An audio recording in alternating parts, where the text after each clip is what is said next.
ఏడాది క్రితం ప్రియుడితో కలిసి భర్తను భార్య హత్య చేయించిన కేసును కామారెడ్డి పోలీసులు ఛేదించారు. హత్యకు సంబంధించిన వివరాలు Kamareddy additional SP Chaitanya media ముందు వెల్లడించారు. భర్త తిరుపతి బ్రతుకు తెరువు కోసం గల్ఫ్ దేశం వెళ్లి తిరిగి గ్రామానికి వచ్చాడు. అదే అవకాశంగా తీసుకున్న భార్య ప్రియుడితో కలిసి హత్య చేసి అందరికీ గల్ఫ్ దేశం వెళ్లినట్లు చెప్పుకొచ్చింది.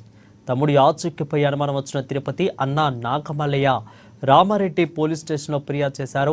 నిందితులను విచారించగా హత్య చేసి పెట్రోల్ పోసి తగలపెట్టినట్లుగా నలుగురు నిందితులు విచారణలో ఒప్పుకున్నట్లుగా అడిషనల్ ఎస్పీ చైతన్య వెల్లడించారు.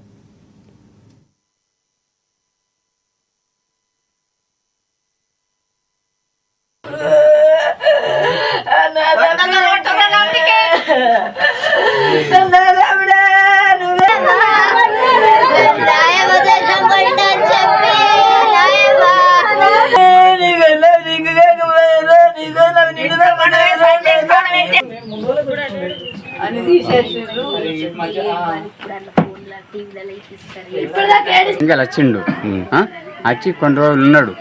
ఉండి ఫోన్ అన్నాడు మా తమ్ముడు. ఫోన్ అంటే వాళ్ళు ఏం చేసింది, దేశం పోతా పోవా అని అక్రమణం సంబంధం పెట్టుకొని ఎవరితోటి కందూరు లిమ్మదిరితోటి అక్రమణం సంబంధం పెట్టుకొని పోయిన దేశం పోయింది అనుకొని మేము మా మరదలను అడిగితే దేశం పోయింది అని చెప్పింది. దేశం పోలేదు. దేశం కూడా మేము ఇంటికి చేసినాము. దేశం నుంచి మాకు తెలిసిన వాళ్ళు ఉన్నారు దేశంలో. అదే కంపెనీలో తెలిసిన వాళ్ళకి ఫోన్ చేస్తే రాలేడు, మీ ఎమ్యూనికేషన్లో కూడా చెక్ చేసినాము.